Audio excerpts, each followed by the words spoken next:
It's checking in with Anthony and Glenn, teaching you to be the hotelier that you wanna be. It's checking in with Anthony and Glenn. Anthony, my man. It's 11:47 in the morning, and I have a scotch in my hand. And I wonder if that's your first scotch. You don't sound like it's your first one. It is my first scotch. But you know why I'm excited, Glenn? I'm confused as to why you're drinking scotch at 11:45. Because I told you yesterday I had a very big accomplishment in my life. That is true. You worked out, but you didn't just work out. You did the Murph. The Murph. The Murph is something that they do in CrossFit gyms. And on Memorial Weekend, because Lieutenant Murphy was a Green Beret and he won the Congressional Medal of Honor, right, and gave his life for this country, and he used to do a crazy workout. And so when he passed away, they called the workout that he did the Murph. And I had heart surgery a year and a half ago, and I broke my ankle, and I just haven't been myself for a while. Right. And I walked into my gym, and I saw my trainer, Vince, and I said, Vince, I want to do the Murph. He goes, you want to do the Murph? I said, I want to do the Murph. So how'd it go? So 1.5 mile row. 200, what is it? 200 push-ups, 100, I don't know, a lot of stuff. Right. And then another 1.5 mile row. And I did in 49 minutes and 32 seconds. So if people listen to the podcast that do the Murph, for a 54-year-old guy, 49 minutes is a pretty reasonable time.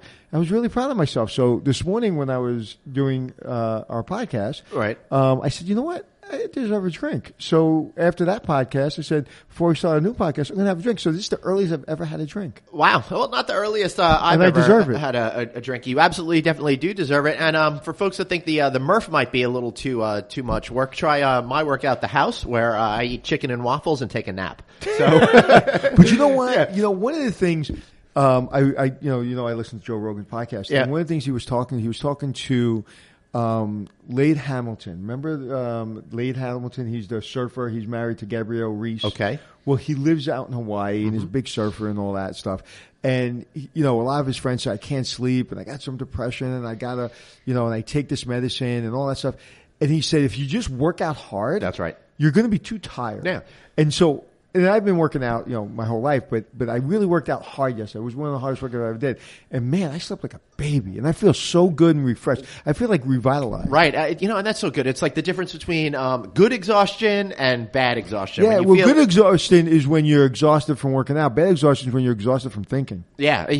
Right. I can't stand doing that. Now I'm excited because I got my pool open and we're almost close to the temperature where I'm going to start getting back in and doing the swimming workouts that I need to feel good about myself. I've been on the road so much this year that I've really let it slip, and it's starting to show, and I'm starting to feel it right now. If there's one advice I can give to every human being in the world, if you're not working out, I mean, it's going to catch up to you. Like I haven't felt this good. I'm 54. I haven't felt this good in 10 years. Wow. And for me to do that workout, you don't understand. I ran a marathon like 2001, so was that 18 years ago? Mm-hmm. And I haven't run a mile since, unless it was in treadmill or unless it was in the gym.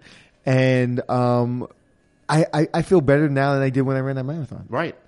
Amazing. Now, someone here who looks like they could run a marathon. No, he looks like he just walked out of Yale. Yeah. Did you go to Yale? I did not go to Yale. No, okay. Connecticut College, Camels. Okay, you look like you walked out of Yale. All right, so let me give him the official introduction. Principal of Newcastle Hotels and Resort, Julian Buffam. Let's welcome to the show. Woo! Thank you, Glenn. Really appreciate it. Anthony, wow, no one's ever got a woo. No one's ever got a woo before. I never get a woo. No, you get a boo. Because you know what? No, because he's wearing a blue blazer, white shirt, and a pocket square. So you're like he deserves a woo. Oh, he's going right from here to do some yachting. Yeah, he looks there was that, but then I also heard Anthony would be on the show, and so hence I came dressed to impress. Dressed up, and I'm wearing like a black shirt. But Glenn, we've got to really be careful who we invite on this podcast because that hair is ridiculous. Why? Because that's like Kennedy. Because he has some. That's like John F. Kennedy hair. Like I can't have anybody on the podcast that has Kennedy hair. Yeah, like you have a lot of hair, but no, I have Ted Kennedy. I don't want your hair. You have Ted Kennedy hair. Or Ethel Kennedy hair. I think you have Ethel Kennedy or Rose Kennedy hair. No.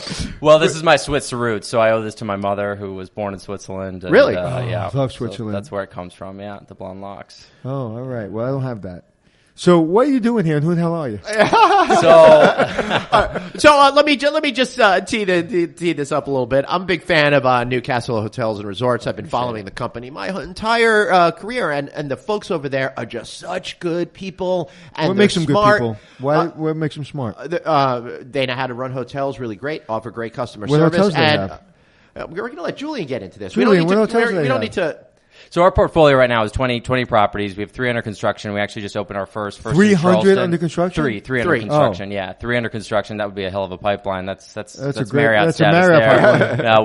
We've got a few Marriotts in the pipeline. Dual brand Courtyard residence in Dartmouth, Nova Scotia. Does that count as one project or 2 projects? That's a good question. I mean, we count it as 2, just because the scale gets up to a larger size than just a normal select service property. So this property is about 200 keys, right? Whereas your average select service would be more like 125, 130. Well, I'm glad he's on the podcast because I'm interviewing people to finance and build my next hotel. That's right. Or he could point you towards where he got his financing from. Did you like that? Finance and build my first hotel. So, all right, let's go all the way back. You have 40 hotels. We have 20 properties right now, 3 in the pipeline. You guys, to be fair, you guys build them, you sell them. There's a lot of churn within the portfolio. It's a combination. Yeah. We really grew our portfolio out of acquisitions and development. Mm-hmm. So our history has been a lot of partnerships with regional developers up in Canada with Southwest Properties. Down in the States with Wide Waters Group, Leon Wiener and associates. And so those groups help us develop. They've got the networks on the ground. Local efforts with the municipality to really get these projects through, and then Newcastle lends the hospitality expertise, the connection with the brands. We're a preferred operator for Marriott, Hilton, Hyatt, Choice, IHG, all the major brands. What's your favorite brand? Just kidding. Don't answer that. The one that approves the next project. I'm not going to let you answer that. But so, and your title is CEO? I am principal. Yeah, I'm co-principal. So the company was founded 40 years ago by my father, David Buffam, and he started off by actually acquiring his first hotel at Bangor Airport. There was a Swiss investor who had some real estate holdings in the U.S. That gentleman actually had my mother open up his New York office, hence how those two met. And he started off by acquiring that first hotel, buying a few others, and then slowly but surely transitioning out of brand management to third-party management, building out that management platform, which continues today, and we're using our management platform really to drive the returns on our investment and our partners' investment. We don't really see it as a big third-party business for us. While we do operate on behalf of some other owners, most of those assets we've sold. We've exited our position and seen the return on our capital, and then maintained management, basically been retained by the new ownership group. So right now we own a third of our portfolio, a third we have an investment in, anywhere between 5% and 50%, and then a third is third-party management on behalf of private equity groups, real estate investment trusts, high net worth individuals. He sounds like an asset manager, doesn't he? No, he really. Well, we're primarily an operations focused group, but asset management is huge, right? We do have big ownership stakes in a lot of assets. So approaching it purely as an operator doesn't always work. You need that checks and balances with asset management. Right. Well, I've been an operator for 32 years, and I was an asset manager for Tishman here in the city for 2 years, and everyone around me sounded like you for 2 years. I'll take that as a compliment. Yeah. It's a great compliment. Yeah, I appreciate that. Coming out of operations, we talk about, it's operation stuff, right? So when I was sitting around the boardroom, kind of like the one we're sitting around right now, and I would just... Oh, I should say we are at the Moxie Times Square. I want to thank them so much for giving us some great space here today, and how much we love this hotel. Do you know I did not realize that the food and beverage at Moxie was run by Tao? Yeah. I didn't know that. Yeah.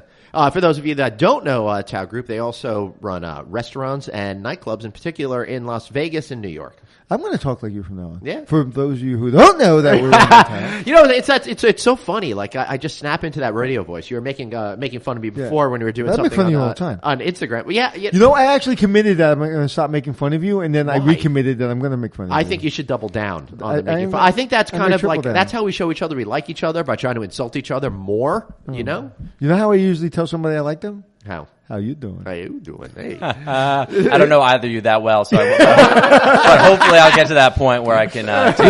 With that hair, I got one question. Yeah. How you doing?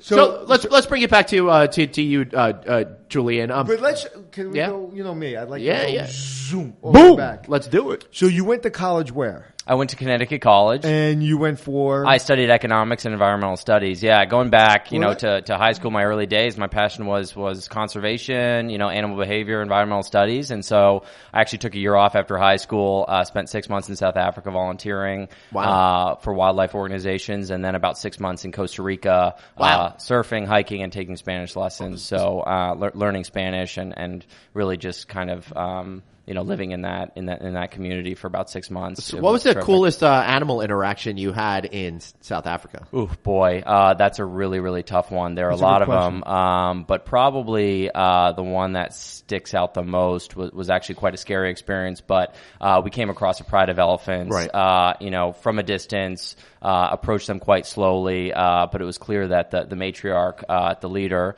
the head female was in heat, and you could actually tell by some liquid that was coming below her ears. And so she mounted you? That's hot. Well, when that happens, they can be very, very territorial, very, very aggressive. There were some younger elephants around, and so she charged us from about 100 meters away, and did not stop until she was about 2 feet away from us, swinging her trunk. 2 feet? Yeah, to the point where we actually had to duck in the vehicle. Come on, to avoid her trunk. Come on, you urinated on yourself. It was people were terrified. I was closer towards the back.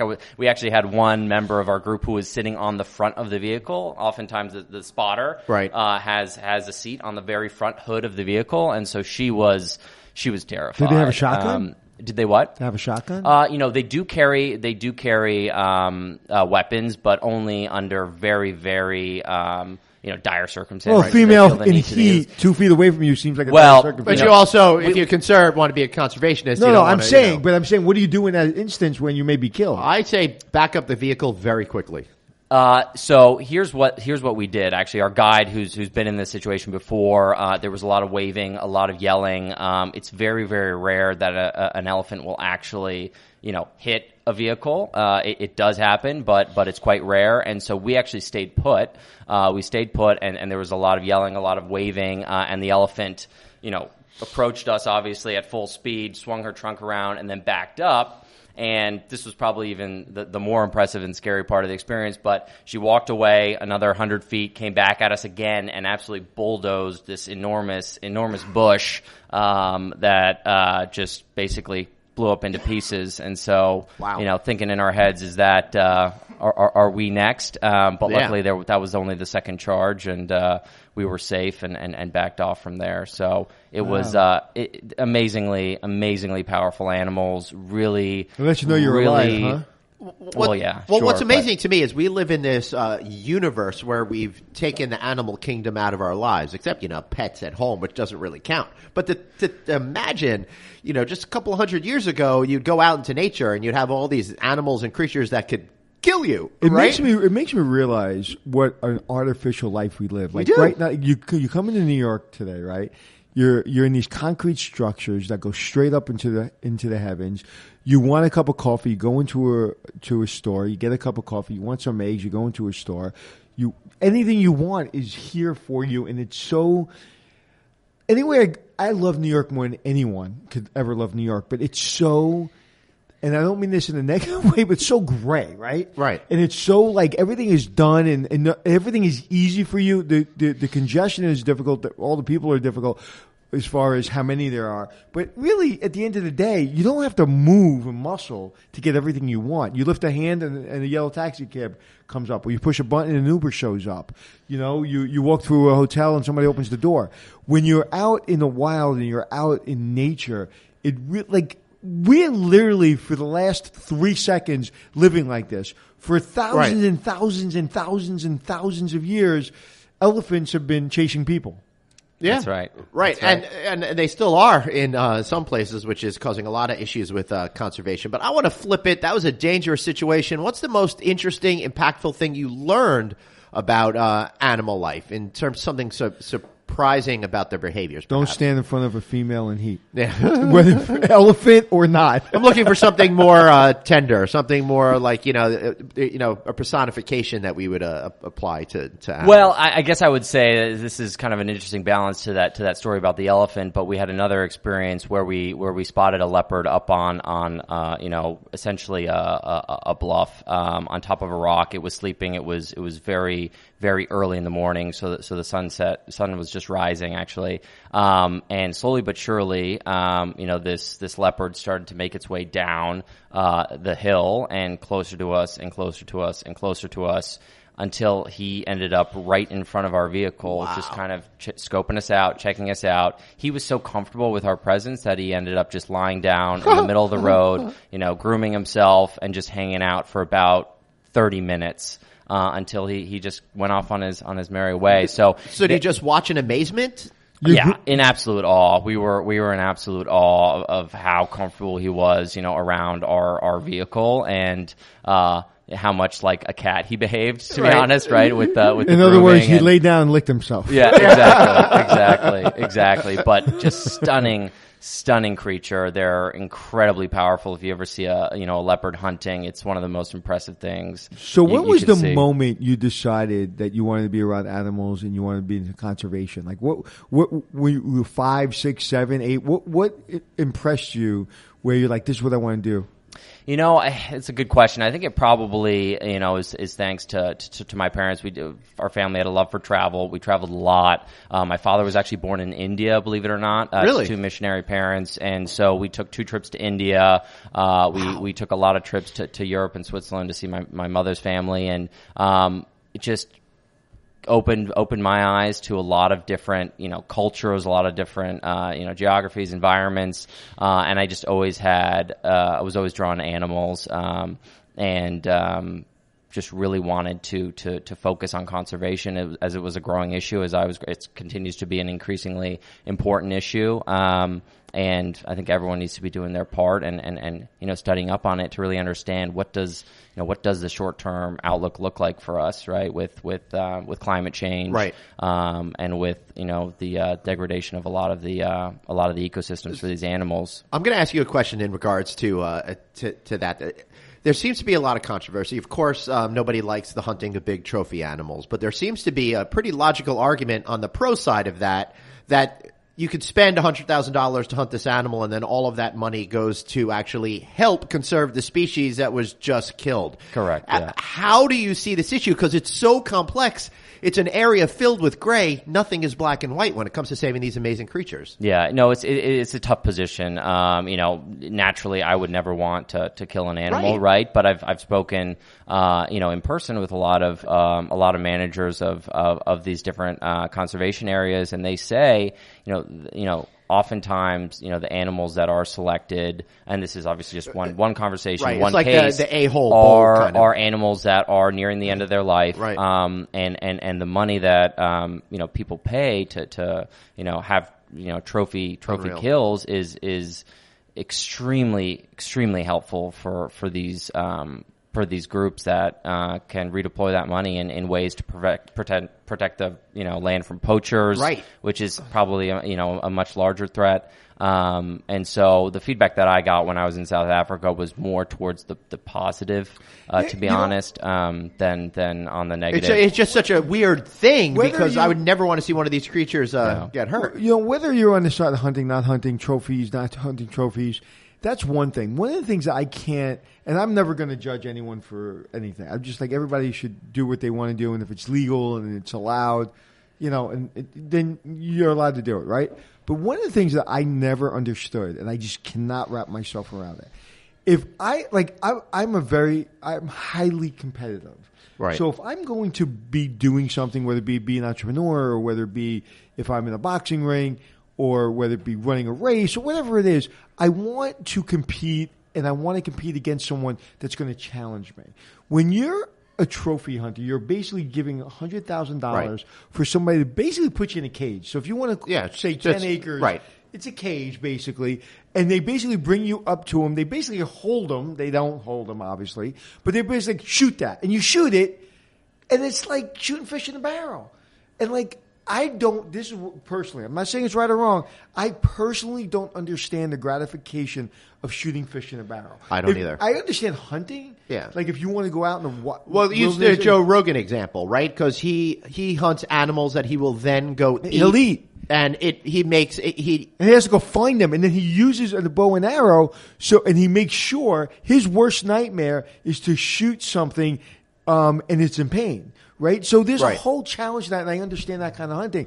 I don't understand, and then you're going to eat it. I don't understand the trophy hunting thing. It's like to me, it's like that person. They're trying to fill a gaping hole in their that lives.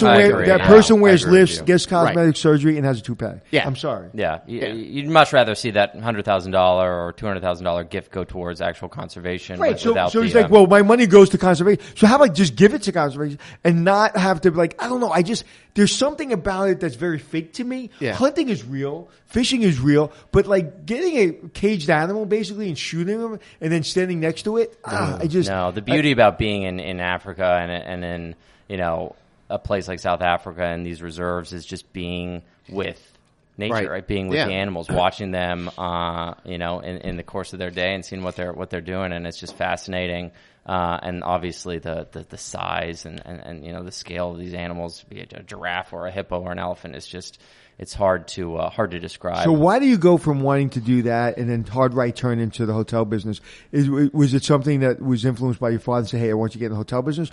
Or it's something that at one moment you chose to say, you know what, I think I want to do this hotel thing? I think it was always kind of, ingrained in the back of my head as a potential, opportunity. I certainly had the passion for environmental studies, and part of me felt like, going through college, it might make, some more sense to get some economics, background and get some experience, more on that side of things, on the finance side of things, and hopefully be able to bridge the gap between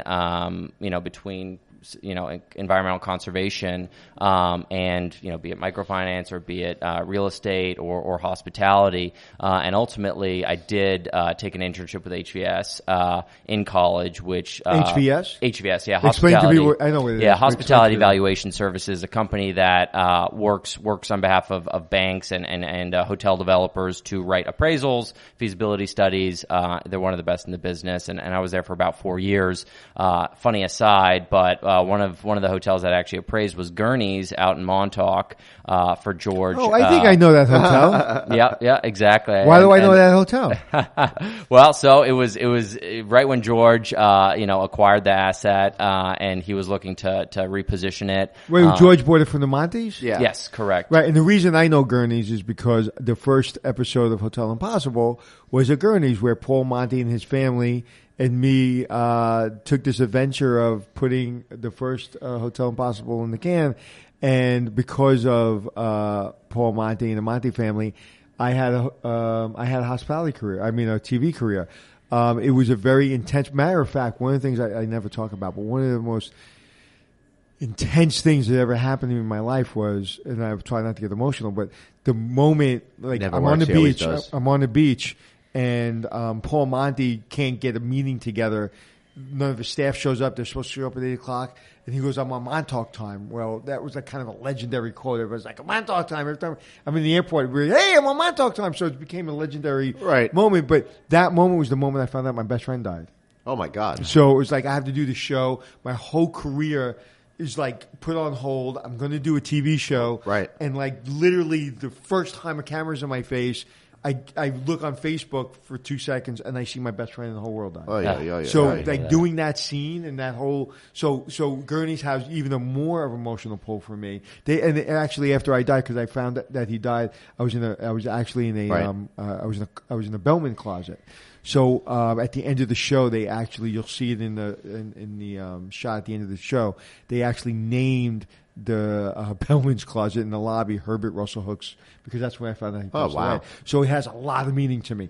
So you appraised it. So when he was buying it from the Montes, and that was a whole challenging project. Well, the big issue that they had, for those that don't know, is they had timeshare condos that went back to like before timeshare was even known in the vernacular. Right? Most of it was timeshare. Yeah, and that prevented the hotel from being completely redeveloped and to create something really awesome. Right. Yeah, exactly right. No, the timing for him, it took a while, obviously, to buy out. But now I heard it's like insane. It's amazing. I mean, he had a very strong thesis about what that property could do if it properly repositioned. It had to get done. And really positioned to attract, the New York elite, to be honest, to come out there and buy bottle service and have cabanas and they used to have the black stuff. card American Express parties, right, where all these rich kids would come out with the black cards and spend $100,000 on a Friday night. I was like, what? Yeah, and it proved out. It was pretty tremendous to see. And I've been a customer of Gurney's. I've been out there, and it is great. There's it's a phenomenal piece of real estate. I love that asset in its old form, and every time I would look at it, I'm like, man, the potential for this place is phenomenal. If you want to talk about, we're allowed to say mindfuck. If you want to talk about a mindfuck, it was when I was in Gurney's and I'm completely swarmed by just this old world Montauk hotel operation. And then, without me knowing, my director says, hey, we're going to go to the spa. And I was like, this place got a spa? And I walk in, and if you remember the scene, I walk in, it was like the music and the lights went on. I was like, whoa. It was like the most beautiful spa, the most beautiful pool. Amazing indoor saltwater pool. Run by Paul's sister-in-law, who ran the tightest ship in the world, who ran a beautiful operation. And it was like, you ever go for a glass of milk and you actually pick up a glass of beer by accident and you realize I'm expecting milk but I get beer, you know what I mean? Yeah. It's like I walk in, I'm expecting a dump, like a very small room that they say is a spa, and I get this 5-star experience. It was amazing. As a matter of fact, it was the first time I was actually naked on national television because they wanted me to do a massage, and I actually had to take all my clothes off, and they gave me a massage with a towel over my butt, but it never made it on TV. So either they didn't shoot it right, or my body's not ready for television. I don't know. Well, I think you look pretty sexy today, so you are ready, my friend. How you doing? You're ready for a podcast. No. So there should be a limit of how you doing on the podcast. So 3 how you doing's enough. I don't know about that. Let's not get crazy here. So when you evaluate, tell the audience how those appraisals happen. So typically it's a bank that reaches out to us, or it's a developer who's looking to build a new property or redevelop a property, is interested in understanding, highest and best use, et cetera. But oftentimes it's a bank who's underwriting their loan. They need a third-party valuation service. They can't do that work themselves. Now, again, a lot of people that listen to this are in college because they listen to us because they want to learn about the hotel business. So simplify underwriting. Underwriting is essentially, building a model of cash flows, right? Forecasting out revenues for the property, expenses for the property, and then discounting that cash flow, backward to derive a value. So basically, how am I going to get, if I'm the bank, how am I going to get my money back?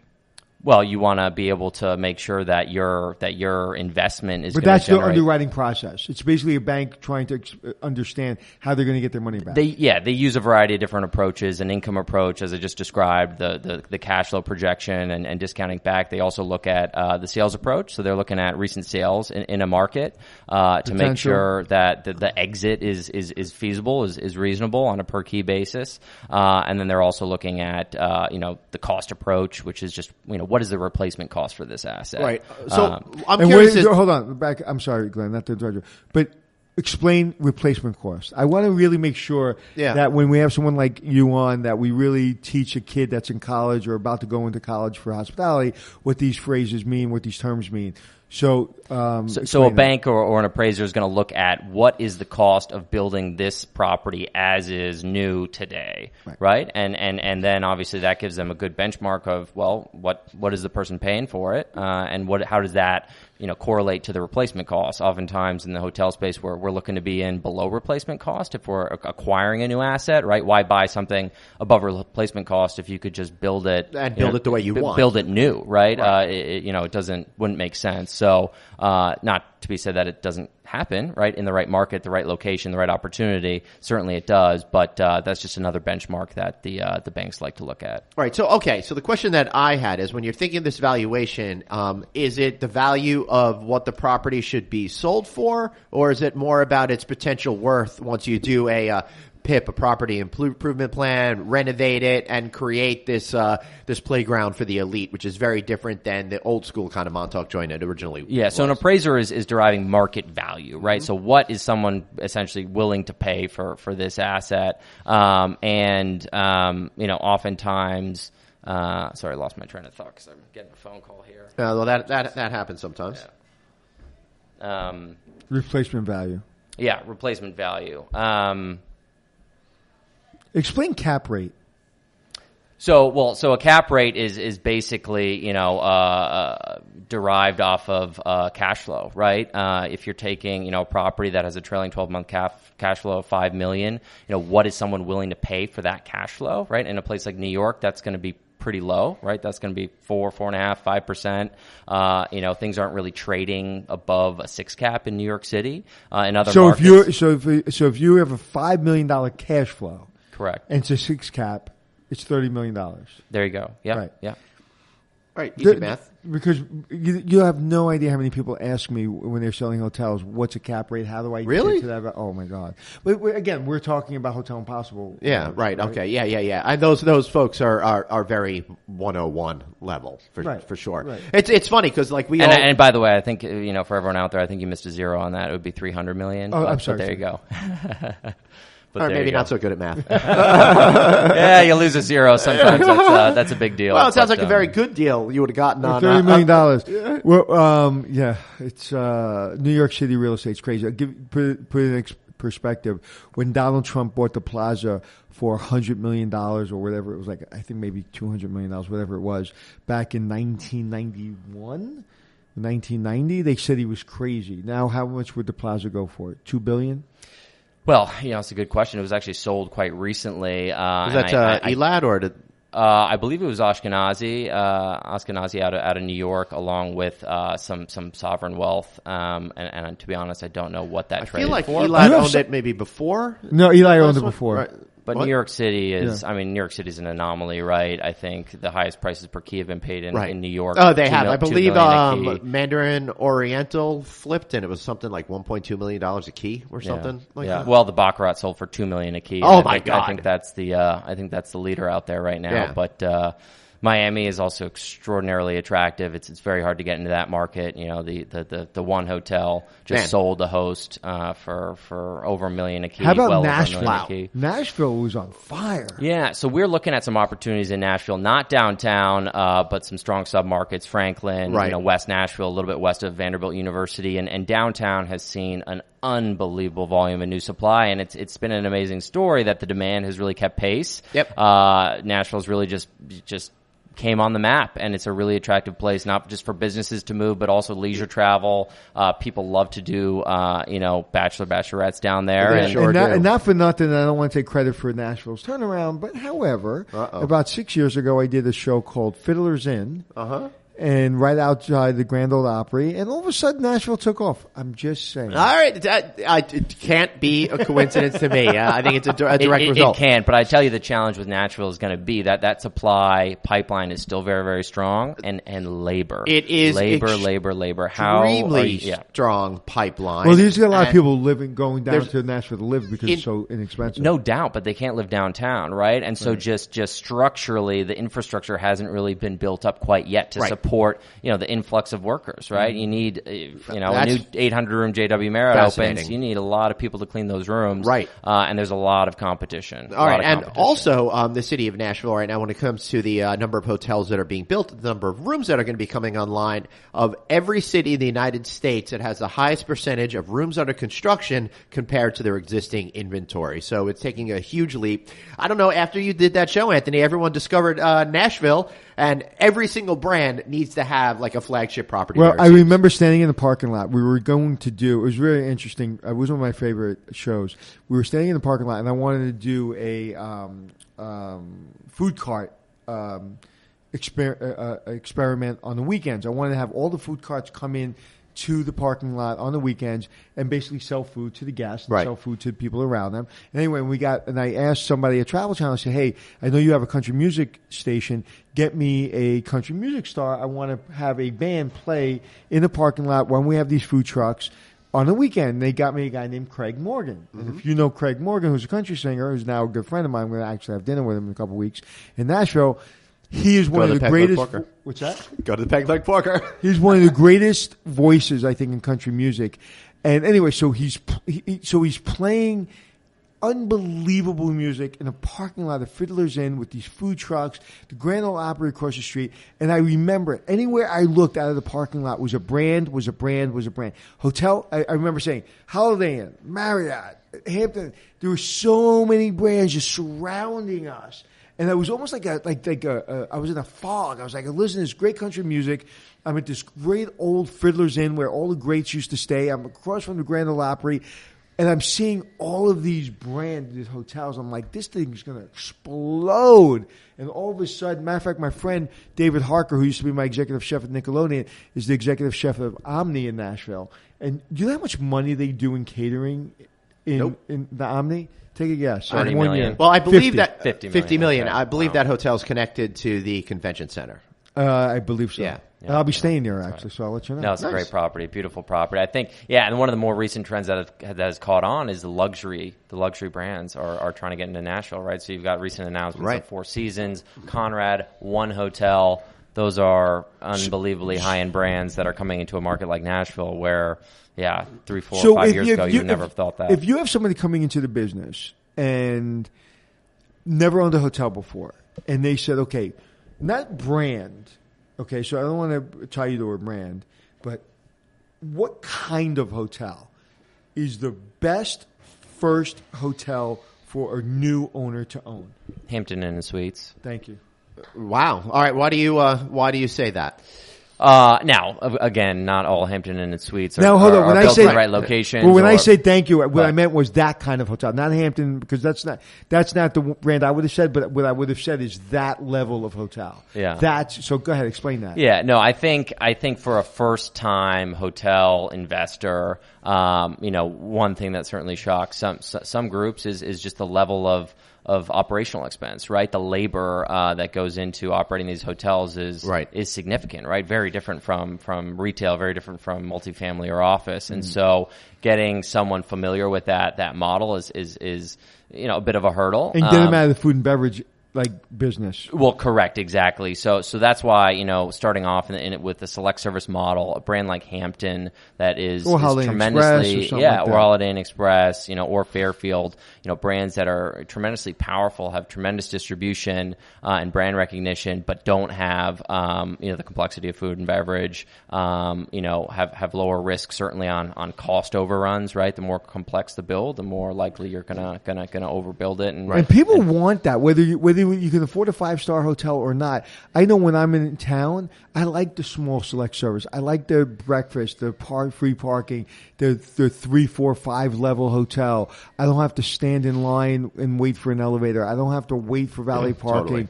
I don't have to pay $37 for one egg. Convenience. It's just like the select service is taking over the world. No, that's right. And if you talk to some of the big private equity groups out there, your Blackstones, they would rather, buy, 100 Hampton Inns, or they're going to buy, the major resort out in Honolulu, right? It's either a massive asset that has a lot of levers that they can pull to drive their returns, or it's 100 Hampton Inns where the certainty of cash flow is there. The Waldorf Astoria, say, makes $300 million and they bring $11 million to the bottom line. You buy a boutique hotel in New York City, select service, they make $27 million and they bring, $6 million to the bottom line. Which hotel you want to own?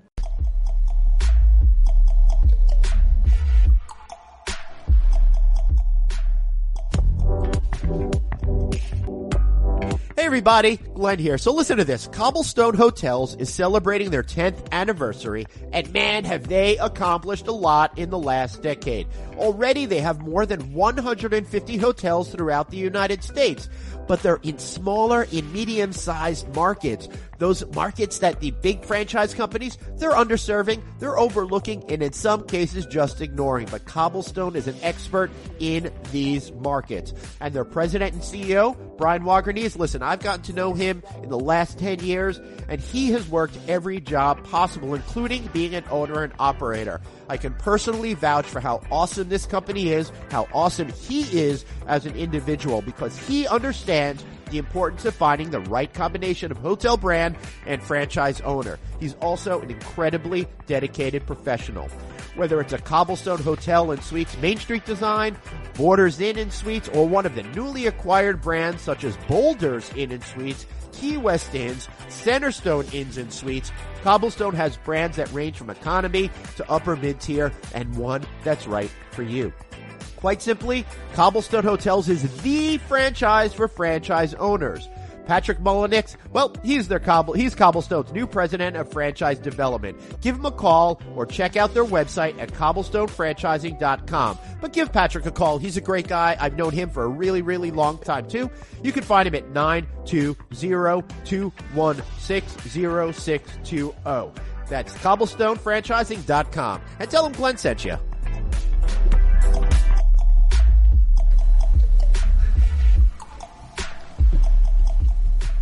So, Julian, at the beginning of this conversation, we were talking a little bit about some of the Newcastle's projects, and you're doing a select service hotel, and you said it's a dual brand. I don't think we talked about the brands. The other one's got to be more of an extended stay type of brand, is my guess. It's a new brand for us. It's Cambria, which all right, is so that's Choice Hotel International. Choices. That's their upscale. Didn't we just speak to someone from? We spoke with Janice Cannon, who is the VP of Upscale Brands. As a matter of fact, and check out that show. That just that came out a few weeks ago here on the Check It In Network. Funny story about her is I was in Orlando like 10 years ago, and I never told anybody about the show I was thinking about doing. And apparently, she was sitting right next to me at some kind of event.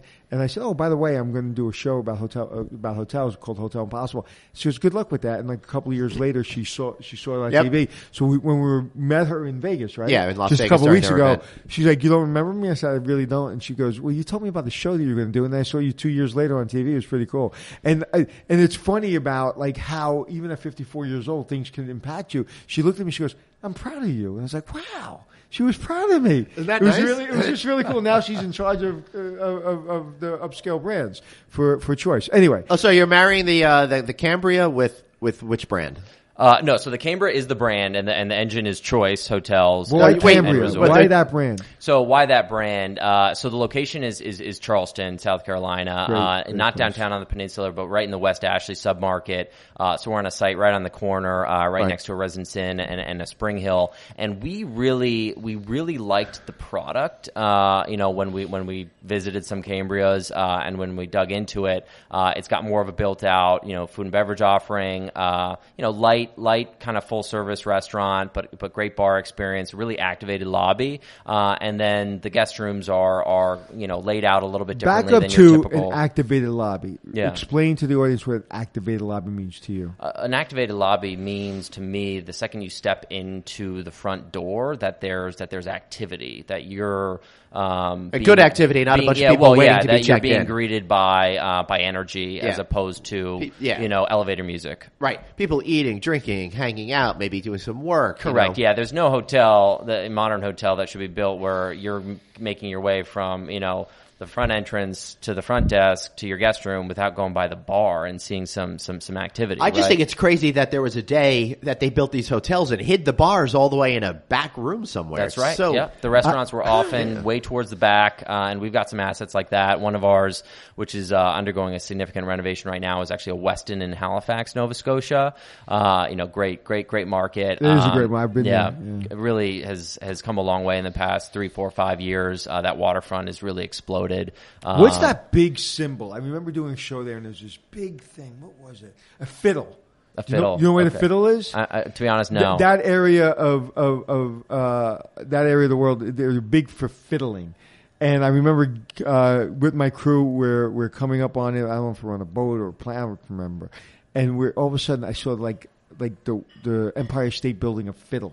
And I was like, okay, I'll never forget this space. But what a beautiful waterfront. But this asset we actually bought back in 94. It was independent. It was one of the old Canadian Railway hotels, so right along the rail line, like a lot of the Fairmonts that you see up in Canada. I love those Fairmonts. So tremendous history, tremendous property, but we rebranded it as a Westin, reopened it as a Westin, and now it's come time to modernize it, really modernize that public area, and we're actually converting the restaurant from where it is towards the back, right, into a meeting room, and bringing that into a more central location. And you near have the lobby. the physical space in the lobby to build out a place that'll create that We energy do, and excitement and drive. Yeah, revenue? the good thing about a lot of these older hotels is often there's a lot of meandering, space that's underutilized. Lots of space where they might have had a couch or two where people would be just sitting around. Exactly. Bored. Yeah, no point to it, right? Yeah. And so the idea is to really build out that space into a restaurant and bar experience where when you're walking, to the front desk, it's in the corner of your eye,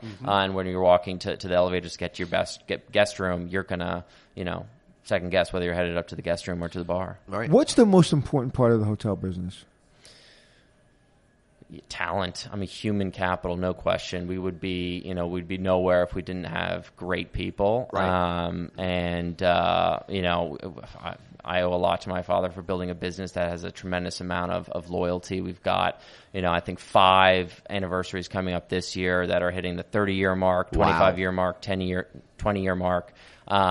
And people are really, really passionate about the company, about the industry, and when you're able to retain talent like that and allow them to grow within the company, there's a lot you can. That means do. a lot for me. Coming from a person like you that's come up through the real estate end, and your dad's kind of been in the business for a long time. That you understand that people that operate hotels are 10 times more important than you, 10 times more important than a bank, 10 times more important than anything. The housekeeper, the front desk person, the general manager, those people are the living, breathing cement of a hotel. No doubt. And most people that I meet that are in your position don't get that. So that says a lot about the way you were raised and the way you were kind of told about the business and the people you were around, because a lot of people don't. That's why I asked you the question. No, absolutely. Because honestly, I was kind of rating you based on that answer. because I wanted to know if you get that, because as an operator for 32 years, I live and breathe housekeeping and front desk and cleanliness and service and fire safety and security. It's like everything to me. So when I was an asset manager for Tishman, it was I was around guys like you who really sometimes got it, sometimes didn't get it. So it really means a lot to me. And it means that you really build a product and you really build an organization that means something. And then that translates to the guest experience. No, right. Also, it prevents you from being one of those hotels that are desperately in need of staff right now, because there's over 900,000 jobs in the United States alone in hotels that are available. No, and it's very challenging, right? Wow, really? We're in a lot of markets. That's according to the HLA. We're in a lot of markets where we're seeing a lot of new supply, right? And it's hard to retain talent when there's a new property opening, right? Everyone wants to work at the newer, sexier property, right?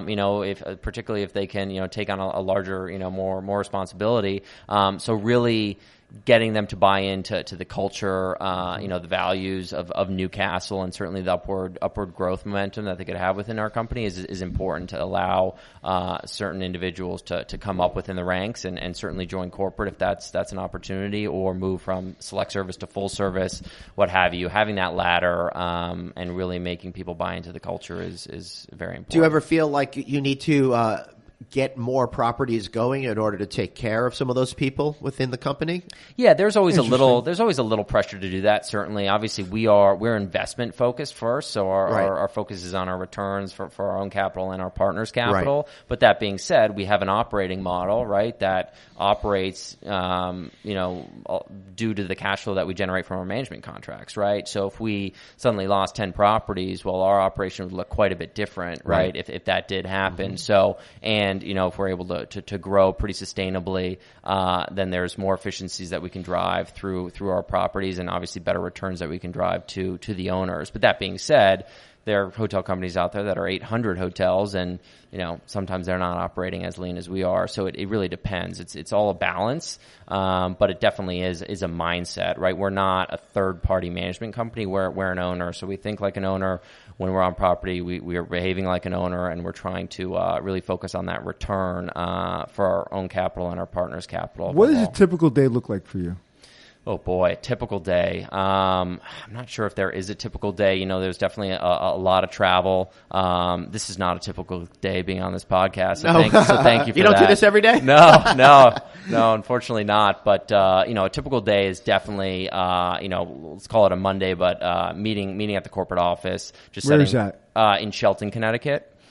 So meeting with our executive team, our CFO, our corporate controller, some of our other VPs that are based out of corporate, and really setting the agenda for the week, which is ofantimes just, prioritizing, right? What assets need the most attention this week? What new deals do we really need to focus on? We're going to close on a new acquisition, next month, in Saratoga Springs, New York, which we're very excited about. And so there's a lot of focus on that. That's definitely, top of mind. And I love Saratoga Springs. Great. Yeah, it's a great market, I tell you. I mean, we have a lot of friends in the city that, are moving out of the city. Some of them have taken jobs in Albany, and they're living in Saratoga, right? It's an extremely attractive downtown and lifestyle up there, and certainly in the summer with the races, there's no better place to be. Yeah, and for those of you that don't know, every August is racing month. We have 3 race tracks that are affiliated in the same group here in New York. New York Racing Association, it's Belmont and Aqueduct, and then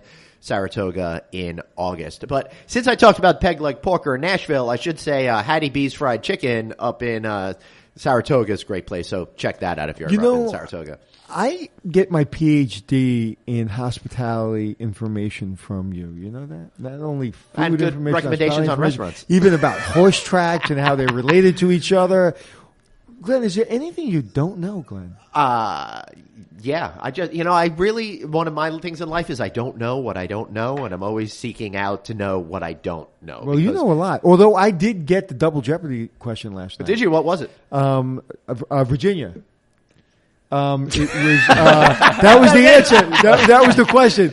It was something about 1853 and what state was voting for something. Right. And I broke it down in my little brain, and I was like, it's got to be Virginia. And it was Virginia. I never understood why Jeopardy needs to go through all the trouble of doing everything backwards. Couldn't they? You see what's going on with that guy that's on Jeopardy right now? Yes, I'm forgetting his name. He's knocked out over $2 million. He's so almost. He's $16,000 away from $2 million. But that's amazing. Have you seen him? I have not. Okay, I have not. This is the most fascinating thing about this. Is okay to have that information in your head. It's like we're all sitting on the couch and like, oh yeah, that's yeah that, and then all of a sudden you get it right, but it's like 30 seconds later. He's like, what's the capital of I don't know, whatever, and he goes boom. He presses the button quicker than everybody else and knows it quicker than everybody else. He's a computer, and you know what his job, his profession is? No, he's a professional gambler. Right, and which is why he's doing so well, because he's pushing the bets, unlike what Ken Jennings did, who I think won more episodes, but won less than half the money. Right. He's going to be he's going to 73 episodes. Ken Jennings was on. This guy's been on 20-something. His average daily take is $77,000. Ken Jennings was $36,000. So he's going to be faster. Wow. Not that I'm following this or anything. Yeah, well, it's such a great story but his ability to get the information out quicker than it's like. And I say to my wife all the time, it's like there's something wrong with him, and I mean wrong with him in the best way. It's like no one does that. Like it's impossible to have all this information and get it out in a half a second. Right. And then be able to, and then he makes bets like, I'm going to bet $23,816. Really? Yeah. And he says it like that. It's like the most fascinating thing in the world to watch. He's sounds incredible. like a computer. Yeah. He is a computer. He's a computer. But anyway, I'm not even smarter than a fourth grader or whatever that show was. So I'm gonna go to Vegas again next week, and I'm gonna have him place all my bets. I think that's a really, really smart. Brilliant. I've never been to Vegas. What? Never been to Vegas. What? Yeah, I'm in the hotel business, and I've never been to Vegas. I've never been to Dubai, and I feel a little ashamed of that. I have been to Dubai. There we go. So. Or Singapore, and I'm ashamed of that. Right, I am too. But you've never been to Vegas? Never been to Vegas. You have good parents. Why haven't you been to Vegas? It's a good question. The opportunity hasn't. I guess my friends don't have Vegas good people? bachelor they parties. Don't have fun. Well, I gotta tell you something. Well, he's from Connecticut. They could go to Mohegan Sun or Foxwoods. Yeah, that's true. I'm sorry. Once you've gone to Vegas, I'm sorry. I can't go there anymore. But anyway, I love Vegas. The Dean Martin song, I love Vegas. That's my theme song. I never leave the casino. I do. I work. I go there. I've never gone there for entertainment. I've just gone there to work. But I always find a day to play poker, and I never leave the poker table. I'm either working, playing poker, or sleeping. And I absolutely love Vegas. I don't think I've ever been to a show in Vegas. We're actually going to do a podcast while he's at the poker table, I think, next Brilliant. time. Oh, that's fabulous. It would look something like with my hand on my chin, looking like the most nondescript human who doesn't speak to anyone, that orders a scotch about every 3 hours and says, fold, check, raise. That would be the whole podcast. You really know how to sell the fun of gambling. I take all this energy, all this like just emotion, and I shut it off, and I become the most boring human that you'll ever meet. And it's fascinating. I love poker more than anything. Do you wear sunglasses? What's that? No, that's kind of over. That kind Is of it? hat and glasses with the big headphones is kind of over. Like you're a dick if you're at the table with hat and glasses and headphones now. Have you seen the master class with Daniel Negraho? Negraho? Yeah, there you go. I haven't watched it, but I'm reading a book right now called The System by Doyle, who's one of the greatest poker players ever, and I'm learning a lot. I'm learning that ace king is better than aces, and that you want to kind of push hard on your kings, and you want to kind of push even harder on your aces because you can't get off aces. So if I raise you on aces and you kind of like do a triple raise on me, I probably may want to get off them. So you want to test your position all the time. So I find so much information. I believe that's Doyle Brunson. Doyle Brunson, right? I forgot his name for a second. Yeah, and I was actually at the poker table last week in Vegas with. You ever watch The Sopranos? Yeah. With AJ, the son. Yeah, he's sure. now a professional poker player. Oh, wow. All right. So it's me and him on the heads up table. We're only like playing like $100 table. It's not a big it's not a lot of money, but he's a professional poker player. And I kind of got my $100 that I started with, or $200 I started with, up to like $600-700. So I have a couple of dollars in front of me, and I have a straight. I flopped a straight. I don't know if you know poker, you know what I'm talking about. That's the flop is the last card that's put. No, the flop is the first one. The first right. This This is not Hold'em though. It's Texas Hold'em. Texas Hold'em. Okay, so I immediately get the straight. Right. So like I'm kind of betting pretty heavy, and he's following my bets. So now I put him on a flush draw because there's two hearts on the table, and so now it's on the turn, which is the fourth card. And then the river's the last card. Right, and the river's the last card. So the turn isn't a heart, but I see two hearts out there, and I'm like, this guy's not going. So now I'm like, I bet half the pot. I'm like, there's no way this guy's going to bet me. I have the straight. He's not going to kind of continue this bet. We're just trying to get his heart. Son of a bitch. Uh-oh. He calls me. He rivers the friggin' flush. I go all in. He calls me. He busts me. I fucking hate The Sopranos. Don't stop believing. No, but I loved him. He was so intense. I loved it. It was a really great moment. That's great. All right, That's so great. we're getting on an hour over here. So I want to take it back to you real quick, Julian. What is really next for you? What do you really hope to expect with where you're going as a principal of Newcastle? Because eventually you're going to wind up taking everything over, right? That's kind of my guess. Yeah, taking it day by day, certainly just trying to build up, a great team with what we have, and certainly, leverage some new talent. What do you look for in talent? What do we look for in talent? You specifically. Yeah. Someone sitting in front of you, they got a resume, they come recommended, your team looked at them, they sit down. What's the first thing that you pay attention to? I really look for depth of experience and diversity of experience, right? There's certainly a lot of well-qualified people out there that are really good at one particular thing, and maybe that works for you, right, for the role or for the position that you're looking to fill. But oftentimes what I'm looking for in a more kind of senior leadership role is someone who's got that depth and diversity of experience, right? Maybe has some experience outside the hotel space. How much does revenue management mean to you? Like if I say... it means everything, right? I probably second to human capital's revenue management, and they kind of go hand in hand. Okay, because listen, every single human being listening to this podcast, if you're in college and I talk to you all the time and you DM me and I go to your colleges and I talk to you, you're talking to a guy that's running a major company in the hospitality industry, and he's telling you one of the most important things is revenue management. If you graduate college with a hospitality degree and you don't understand revenue management, you're not taking revenue management classes, you're wasting your time. Owners don't, yes, it's great to have service, it's great to understand housekeeping, but if you don't understand how to make an owner money and get his returns, you're useless to the organization. So yes, all the other things are important, but revenue management is key. And I preach that every day of my life. No, I think that's exactly right. And when you approach a new investment, right, a lot of groups out there are good at saving money, right, at cost cutting, right? It's not that difficult to identify things to, parts of the business to skinny down. But to be able to drive revenue, in new, innovative ways, by leveraging, OTAs and driving strong group business, and leveraging your team is crucial. And revenue management specifically, there are not that many individuals that, are qualified or have specifically been trained for that discipline. And to be honest with you, the only way I can get owners out of my face is to drive revenue. Like, I'm not going to cost cut. I'm not going to start screwing with housekeepers and liquor costs. If my liquor cost is 24% and you want me to get it down to 22.5%, I'm going to, under my breath, tell you to go scratch your ass. I'm going to drive revenue. I'm going to drive ADR. I'm going to drive RevPAR.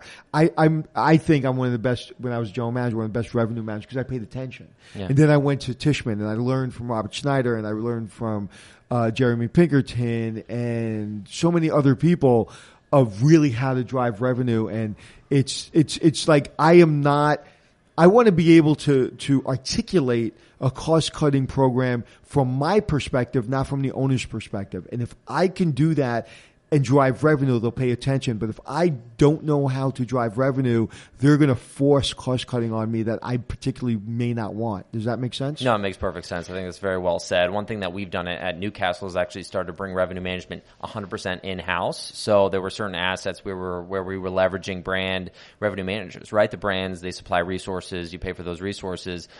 Sometimes those people are on the ground, have a feel for the market. Oftentimes when those people are really good, they get promoted, and then you get, a fresh person who, doesn't have as much experience, and it's just kind of, repeating a pretty vicious cycle. So what we found is, cutting that relationship with the brand and bringing it in-house for us is a lot much more, effective, stable I know a good revenue management company if you want to hire them. Yeah. And they're revenue management companies, RJ Hospitality, it's run by a guy named Anthony Melchiorri. Yeah. So if you ever want a good revenue manager, good shameless plug. I like that. We're not even up in that session yet, so that's awesome. It's worth a conversation. All right, I want to ask you this. What I'm starting to see right now, and I've been preaching this a lot when I'm doing podcasts, when I'm doing speaking engagements, that we need to start thinking about revenue a little bit differently. It's not anymore revenue per available room. It's really more about revenue per available guest, especially when you start thinking about selling food, beverage, and other types of services. Do you see it that way? And if so, how are you adapting your mind to think about it a little bit differently than just thinking about the selling of the cost of the room, the price? No, I think that's really, really smart. We had an event a couple days ago here, and we spoke about revenue management a lot and data specifically, and what kind of data are the hotels collecting on their customers and on their spend. And we're terrible at it. Most hotels are horrible at it. And how much visibility on your guest is there of the true revenue associated with them and the true cost, right? If a guest is booking through an OTA, it's certainly a different cost than if they're booking through the direct engine. And obviously the same could be said with groups that come in, and have a certain amount of banquet spend. How much visibility do we truly have on the profit from a particular segment of group or business traveler? It's not where it should be, right? And that will definitely play into more and better revenue management strategies if we're able to have that visibility into the guest. Right. And if you're a new general manager, if you want to get promoted, the best way to get promoted is to go into the office of the owner and say, "Hey, boss, I just increased our OTA revenue by 50%."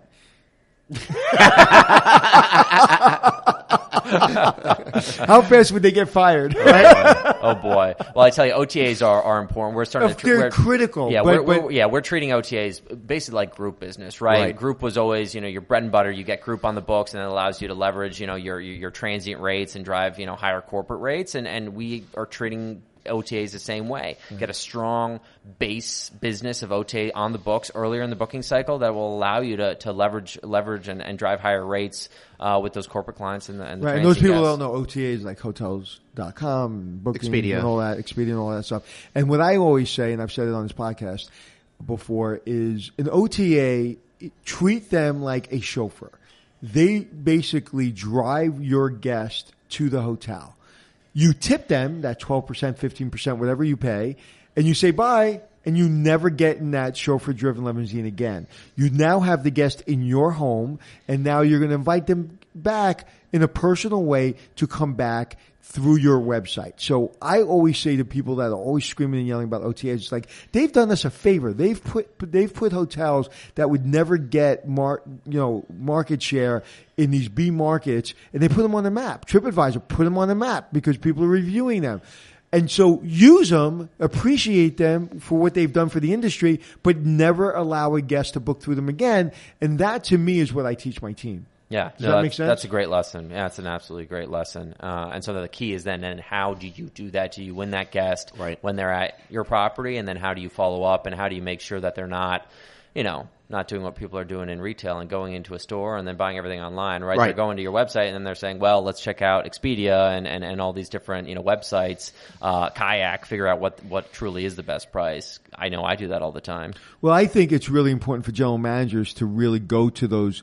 Like Embassy Suites started the breakfast and the cocktail hour for a reason. It's 6 o'clock so they can get to know their guests. General managers have to get to know their guests, and listen, when you're traveling around the world, right, and you're going to really cool hotels, the greatest thing you can have is the general manager's card. If my friends go into Rome and they go, hey, you know a good hotel? Yeah, not only I know a good hotel, the general manager's name is so-and-so. Send them an email saying, Anthony sent you. You become a rock star. Yeah. Right? It's like everybody wants the GM's business card. That's exactly right. It's like, I could literally make $1 billion being a travel agent because every single person, every single day that I know, or a lot of people I know every day, call me and go, hey, do you know the best hotel in South Africa and the best restaurant? Sure I do. I have them on speed dial. No, I don't. Yeah, right. but I do have a pretty good Rolodex. And when people do go to places and they call me, I feel so empowered. I was like, oh my God, I know that guy. Right. Call him, tell him. Like my friend wants to go on the cruise. Now I know because of you. I know the CEO of Celebrity Cruise Line. So it's like amazing. So the general manager's got to know that power. People want to know his business card, and they will book directly through that hotel if they know the general manager and the front desk manager, and they feel like a VIP. No doubt. One of the best dining experiences I ever had in my life was in Kyoto, Japan, thanks to the general manager of the Ritz-Carlton there. He got us into a private dinner club. Awesome. No one ended up being there, so it was just my wife and I, and we had the chef to ourselves, and it was the most incredible dining experience ever. Yeah. Wow. That's amazing. Mostly when people ask me about hotels, they want me to get them free rooms somewhere. I never. And this is what I say to people that want me to get free rooms. Free rooms went out with my hair. Right. Okay. It's like I haven't had hair in 20 something years.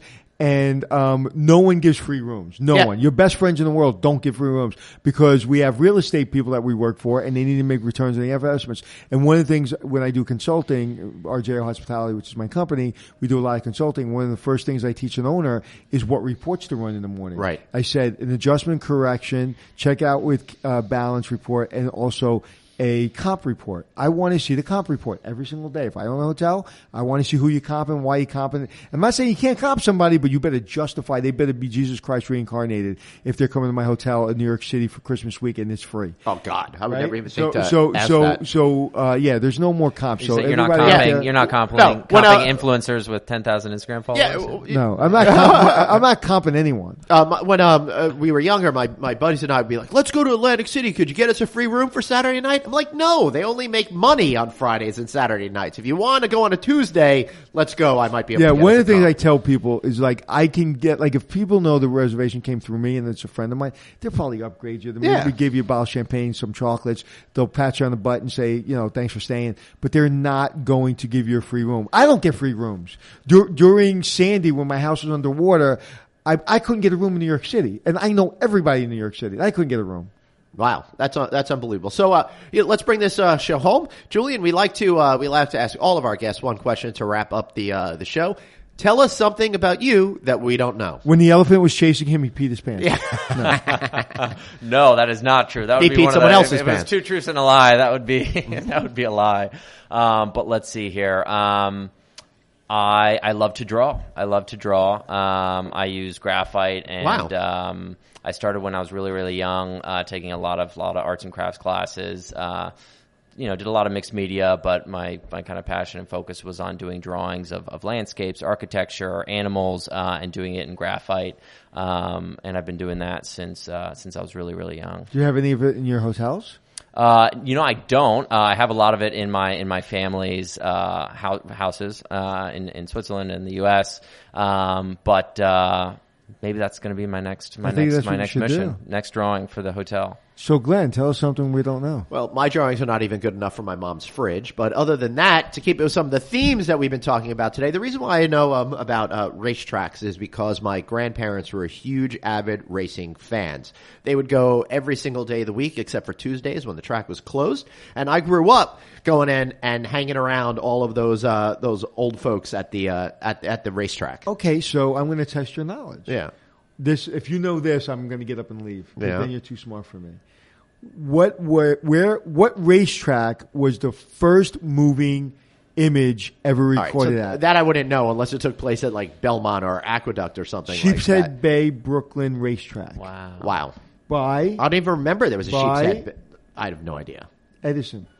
Oh. Yep. Okay, that makes a lot of sense. You can go on Google right now. Yeah, I've seen that clip.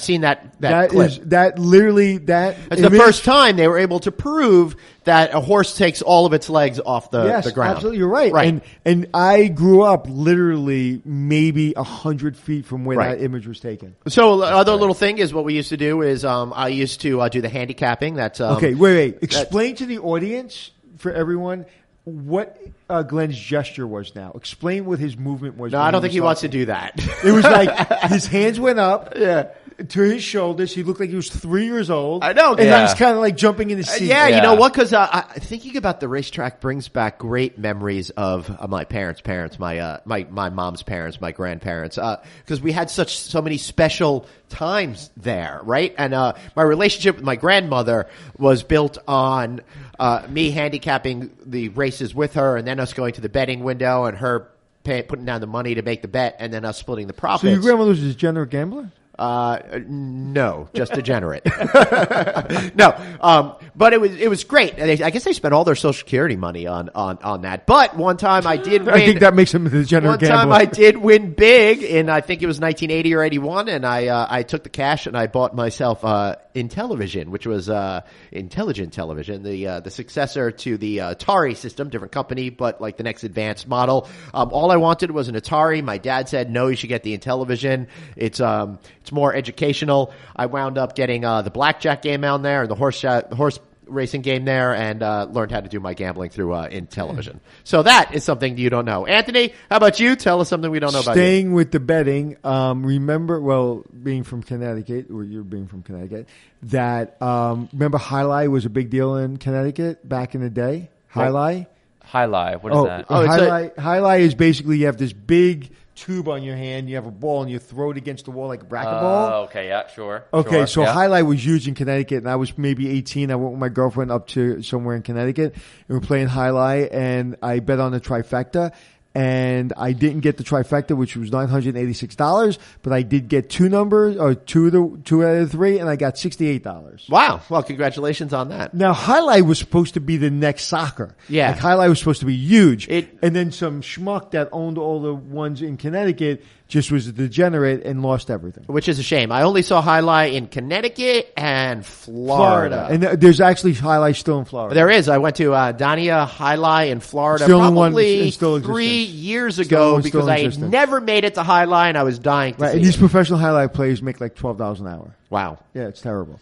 But I remember back in the day, Highlight in Connecticut was huge. It was all the rage. Yeah. And Highlight's a pretty cool game. I mean, you get hit in the head with that ball at going 100 miles an hour is pretty insane. I'm sure. All right. So, Julian, how about giving us a good shameless plug for yourself, for your company, whatever it is? The floor is yours. Yeah, no, I think, Newcastle, we're in a position now where we're growing a lot. I think, the key for us right now and for really any group out there is how are you approaching, the next downturn, right? I think for the most part, everyone believes that's about 12 to 18 months out. Why? Why do people believe that? Well, I think history tends to repeat itself, right? And I also think but we're much further out from the last recession. That's typical. No doubt. I think the way we see it is, and our company's been through 3-4 different recessions, and history does repeat itself, right? Not in the same way, it's going to happen, or to the same extent, right? And I think the consensus is, certain markets will it's market by market, but certainly from a macroeconomic standpoint, we haven't oversupplied as much, in this period as we did leading up to 07, 08. And so the recession will probably not have as big of an impact because we haven't, lenders have been a little bit more conservative, and we haven't overbuilt. Yep. And I think operators know how to run lean even in really good times. Yeah, well, exactly. Although right. expenses are continuing to creep up, and I think that's going to be more of an issue of why the next hotel recession starts, because you can only push these rates so much, and the expenses are going up too. No, that's exactly right, and that's when we do hit a recession, a soft point, that's when owners are really, really looking at their operators to make sure that they're that they're the top in the industry. And I would just say that Newcastle, we pride ourselves on our team. Some of the best team in the business, and we love working with individuals that are new to the hotel space, but also institutional groups, real estate investment trusts, and for those out there that are looking to acquire more or looking to reevaluate their current operation, we'd love the opportunity to speak and introduce them to Newcastle. Great. So how can we find you online? Our website is newcastlehotels.com, and we can all our information is there, accessible online. You can find me on LinkedIn, Facebook, all that. Beautiful. I found Julian on LinkedIn as well because I didn't have your email, so that worked out. Anthony, how can we find you? You can find me at Anthony Hotels anywhere you want to be on the internet. And I am at Traveling Glenn on the internet. And if you like this show, check out the other shows that we do. I do the No Vacancy podcast, Business of Hotels podcast, Hotel Tech podcast, Hotel Design podcast. And he does podcasts about podcasts. Yes, and hey, if you guys want to make your annual event really exciting, have Anthony and I come host a general session for you, record live at your event. We've done that a few times this year. We're having a great time with it, and I'd love to do it some more. And I have a new podcast coming out. Yeah, what is it? I can't tell you. All right, that was a great plug there. It's a really cool name, though. All right. We just came up with it yesterday. Well, we're going to have It's called The Podcast That Glenn Is Not Hosting. Wow, that's going to be a hit. All right, so be on the lookout for that. Everywhere finer podcasts are found. So for Julian, Anthony, and myself, Glenn, thanks for checking in. It's Checking In with Anthony and Glenn, teaching you to be the hotelier that you wanna be. It's Checking In with Anthony and Glenn.